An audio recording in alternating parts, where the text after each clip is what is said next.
আমরা অনেকেই এই ভাষণটা সম্পর্কে জানি না। আমরা অনেক ভাষণ নিয়ে এখন গর্ব করি। নবী করিম সাল্লাল্লাহু আলাইহি ওয়াসাল্লামের এই যে সর্বশ্রেষ্ঠ ভাষণ, এটা কতজন জানেন? বিদায় হজের ভাষণ। কতজন জানেন বিদায় হজের ভাষণে নবী সাল্লাল্লাহু আলাইহি ওয়াসাল্লাম কি বলেছিলেন উম্মতকে?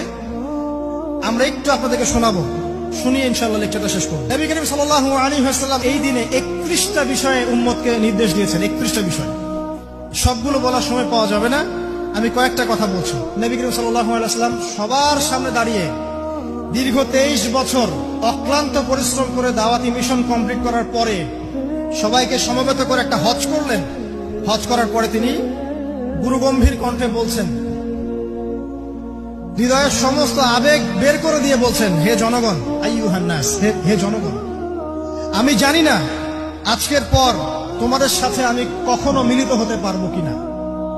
একটু চিন্তা করেন, সাহাবীরা সামনে